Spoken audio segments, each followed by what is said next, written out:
हमारे लिए ये अवसर सिर्फ विजय का नहीं, विनय का भी है।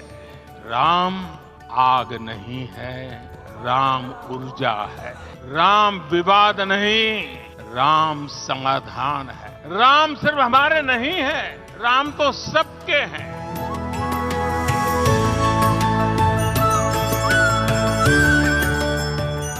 राम भारत की आस्था है, राम भारत का आधार है। राम भारत का विचार है, राम भारत का विधान है। राम भारत की चेतना है, राम भारत का चिंतन है। राम भारत की प्रतिष्ठा है, राम भारत का प्रताप है।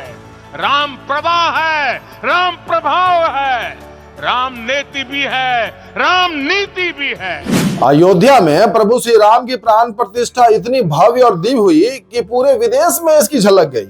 लेकिन एक पाकिस्तान ही एक ऐसा देश निकला जिसके दिलो दिमाग पर ये निगेटिव तरीके से छाया हुआ है। इनको नींद नहीं आ रहा, इनको ये पसंद नहीं आ रहा कि ये भारत में क्या कुछ चल रहा है।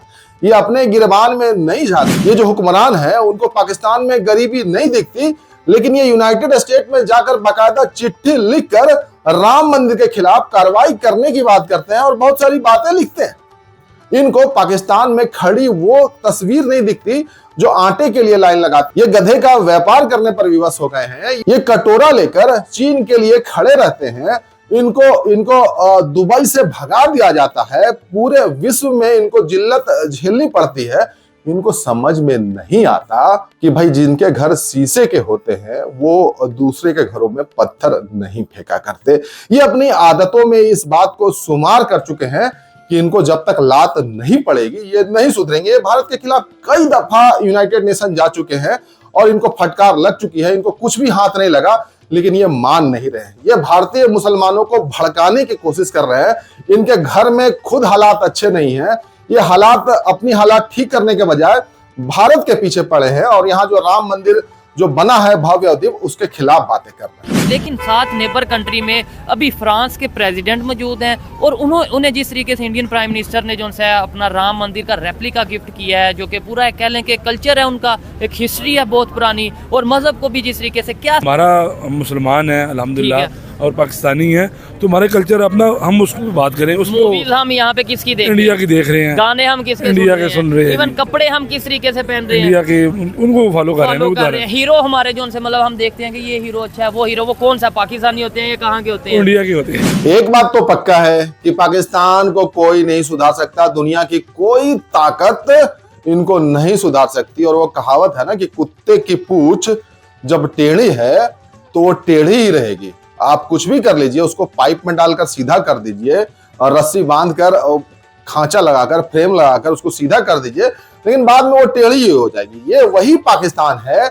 जो अब राम मंदिर के मुद्दे पर इतना खिसियाया हुआ है, इतना बमका हुआ है कि ये यूनाइटेड स्टेट पहुंच गया है, संयुक्त राष्ट्र पहुंच गया है। उसको फूटी आंख भारत की खुशियां झेली नहीं जा रही है। इतनी तेज मिर्ची पाकिस्तान को लगी है कि ये संयुक्त राष्ट्र बाकायदा चिट्ठी लिखकर गिड़गिड़ा रहा है, रो रहा है और पता नहीं क्या ये करवाना चाहता है।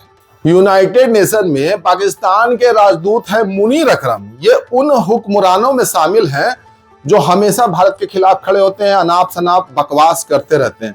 बाकायदा इन्होंने चिट्ठी लिखी है। हम बताएंगे इन्होंने चिट्ठी में क्या कुछ लिखा है। ये लिखते हैं जनाब, पाकिस्तान भारत के अयोध्या में ध्वस्त बाबरी मस्जिद के स्थान पर राम मंदिर निर्माण और प्राण प्रतिष्ठा की कड़ी शब्दों में निंदा करता है।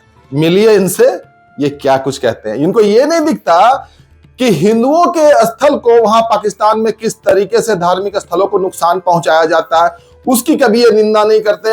हिंदुओं को किस तरीके से प्रताड़ित किया जाता है, धर्मांतरण किया जाता है, बलात्कार होता है, कई दफा मानवाधिकार भी सवाल उठा चुका है, लेकिन इनको शर्म नहीं आती। ये ऐसे कीड़े हैं जो कि रेंगते हैं, दूसरे के खून पर जिंदा रहते हैं। कभी चाइना, कभी सऊदी अरब अमीरात, ये पूरे विश्व में कटोरा लेकर घूमते हैं, लेकिन ये सुधरते नहीं। ये और उसमें लिखते हैं कि ये ट्रेंड भारतीय मुसलमानों के सामाजिक, आर्थिक, राजनीतिक कल्याण के साथ साथ शांति और सद्भाव के लिए भी खतरा पैदा करता है। इनका कुल मिलाकर सीधे शब्दों में यह कहना है कि भारत में जो इस्लामिक स्थल है उनकी सुरक्षा व्यवस्था सुनिश्चित करने के लिए यूनाइटेड नेशन को तत्काल हस्तक्षेप करने की जरूरत है। अब इनको कौन क्या समझाए कि भारत में कुछ भी गलत नहीं होता, गलत तरीके से नहीं होता। यह सुप्रीम कोर्ट के आदेश के बाद, न्यायिक व्यवस्था के आदेश के बाद सब कुछ हो रहा है। तुम्हारे देश के जैसा नहीं होता कि जैसे चाहो वैसे देश चलता है। यहाँ देश कानून व्यवस्था से चलता है। इनको चिढ़ भी है और इनको डर भी है। डर इस बात का है कि ये मामला बाबरी मस्जिद तक सीमित नहीं है, अन्य मस्जिदों को भी टारगेट किया जाएगा। इनका कहना है कि भाई वाराणसी के ज्ञानवापी मस्जिद, मथुरा का शाही इमाम मस्जिद, वहां भी इनका कहना है कि वहां भी आंच आ सकती है। इसको लेकर ये हस्तक्षेप करने यूनाइटेड स्टेट को कह रहे हैं। अब सवाल ये है कि यूनाइटेड स्टेट क्या किसी देश के आंतरिक मामले में हस्तक्षेप कर सकता है? जी नहीं, बिल्कुल नहीं कर सकता। यूनाइटेड स्टेट के चार्टर आर्टिकल 2(7) के अंतर्गत यूनाइटेड नेशन किसी के सांप्रदायिक सद्भाव के मामले में हस्तक्षेप नहीं कर सकता, किसी के आंतरिक मामले में हस्तक्षेप नहीं कर सकता। ये तब तक नहीं कर सकता जब तक कि कोई अंतर्राष्ट्रीय खतरा नहीं हो, पूरे विश्व में कोई खतरा का माहौल नहीं हो। ये तो नाटक पाकिस्तान का चलता रहता है, ये सबको पता है। ये अपनी आदतों से बाज नहीं आते, ये सबको पता है। ये भीख मांगते रहते हैं, आतंकवाद को बढ़ावा देते रहते हैं, अपने देश का मटिया मेट करते रहते हैं, गधों का व्यापार करते हैं, चाइना के हाथ में बिकते हैं, अरब से निकाले जाते हैं, पूरे विश्व में इनकी थूथू होती है। लेकिन इनका एक ही एजेंडा है, भारत विरोधी एजेंडा है। यहाँ के मुसलमानों को ये भड़काना चाहते हैं।